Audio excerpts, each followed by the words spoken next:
Hello and welcome to शिक्षा official. स्वागत है आपका अपने यूट्यूब चैनल शिक्षा ऑफिशियल में। यदि आप बीएड या डीएड कर रहे हैं और आपको उसमें लेसन प्लान ज़रूर बनाने होते हैं तो यहाँ पे मैं आपको फिजिक्स के लेसन प्लान प्रोवाइड करा रही हूँ, जिसमें कि 20 लेसन प्लान हम कवर करेंगे और हमारे यहाँ पर 15 लेसन प्लान कंप्लीट हो चुके हैं। आज हम 16वां लेसन प्लान देखते हैं। और यदि आप लोग चैनल पर नए हैं तो सबसे पहले चैनल को सब्सक्राइब कर लें and press the bell icon, जिससे कि आपको सारी न्यू वीडियोस की नोटिफिकेशन मिलती रहे। और इसके अलावा यदि आपको वीडियो अच्छी लगे तो प्लीज़ लाइक कीजिए। चलिए शुरू करते हैं हमारा आज का लेसन प्लान। आज का हमारा जो प्रकरण है, जो टॉपिक है, वो है ध्वनि। आज हम ध्वनि पर लेसन प्लान बनाएंगे। तो सबसे पहले जैसे कि बताया गया है, हम लोग लिखेंगे छात्र अध्यापिका का नाम, जो प्यूपिल टीचर है उनका नाम आएगा। उसके बाद दिनांक, विद्यालय का नाम, कालखंड, विषय, समय और कक्षा। और इसके बाद आता है सामान्य उद्देश्य। सामान्य उद्देश्य क्या होता है, जो कि ज़्यादातर सभी लेसन प्लान में कॉमन रहता है, एक सा रहता है, तो इसलिए यहाँ पे पूर्वानुसार लिखा है। आपको जो फिजिक्स का फर्स्ट लेसन प्लान है, आपको उसमें सामान्य उद्देश्य और जो भौतिक विज्ञान के उद्देश्य हैं वहाँ पे आपको मिल जाएगा। तो आपको उसकी लिंक डिस्क्रिप्शन बॉक्स में मिल जाएगी, आप वहाँ जाकर लिख सकते हैं। इसके बाद लिखते हैं विशिष्ट उद्देश्य। विशिष्ट उद्देश्य क्या होता है, पर्टिकुलर जो हमारा टॉपिक है उससे रिलेटेड होता है, इसलिए ये अलग होता है। हर लेसन प्लान में इसको अलग लिखना होता है। तो आज का हमारा जो प्रकरण है वो है ध्वनि। तो ध्वनि के ऊपर हमारा विशिष्ट उद्देश्य होगा। सबसे पहले हेडिंग डालेंगे ज्ञानात्मक। तो इसके अंतर्गत है कि विद्यार्थी ध्वनि के बारे में जान सकेंगे, विद्यार्थी ध्वनि के प्रकारों के बारे में जान सकेंगे। सेकंड आता है बोधात्मक। इसके अंतर्गत विद्यार्थी ध्वनि के बारे में व्याख्या कर सकेंगे और विद्यार्थी ध्वनि के प्रकारों की व्याख्या कर सकेंगे। क्रियात्मक उद्देश्य। क्रियात्मक उद्देश्य के अंतर्गत विद्यार्थी ध्वनि से संबंधित कार्य को अपने दैनिक जीवन में उपयोग कर सकेंगे।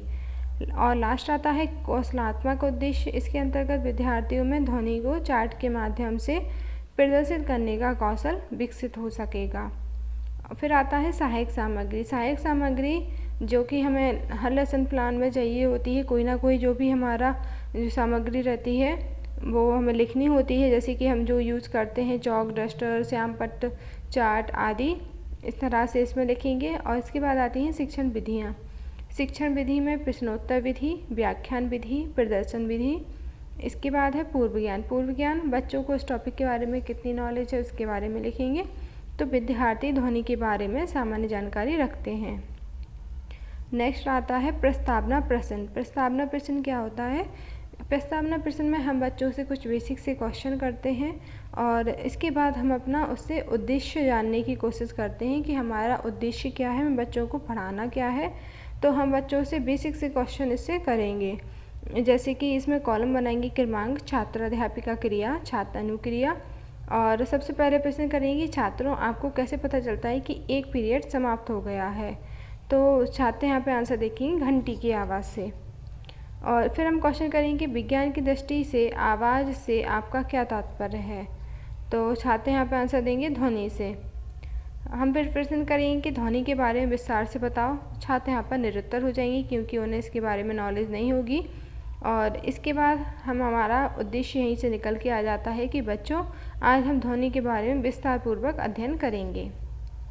नेक्स्ट आता है प्रस्तुतिकरण। प्रस्तुतिकरण में हम जो पढ़ाते हैं उसको प्रस्तुत करते हैं, किस तरह से लिखना है। तो सबसे पहले हम लोग कॉलम बनाएंगे शिक्षण बिंदु, छात्र अध्यापिका क्रिया और छात्र क्रिया। तो यहाँ पे हम लोग ध्वनि और उसकी विशेषताएं बताएंगे। तो सबसे पहले लिखेंगे कि ध्वनि एक प्रकार की कंपन या विक्षेपण है जो किसी ठोस, द्रव या गैस से होकर संचरित होती है, किंतु मुख्य रूप से उन कंपनों को ही ध्वनि कहते हैं जो मानव के कान से सुनाई पड़ती हैं। तो विद्यार्थी यहाँ पर ध्यानपूर्वक सुन रहे हैं और इसकी हम विशेषताएं बताते हैं। ध्वनि की जो विशेषताएं हैं, एक मिनट,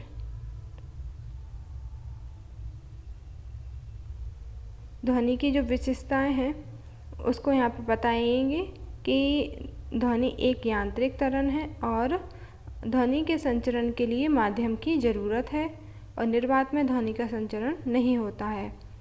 सामान्य दाब ताप पर ध्वनि का वेग लगभग 332 मीटर पर सेकंड होता है और मानव लगभग 20 हर्ट्ज से 20,000 हर्ट्ज तक की आवृत्ति मानव कान के लिए सुनने योग्य है।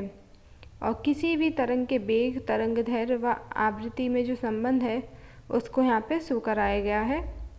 इसके बाद नेक्स्ट हम बच्चों को बताएंगे कि ध्वनि का संचरण कैसे होता है।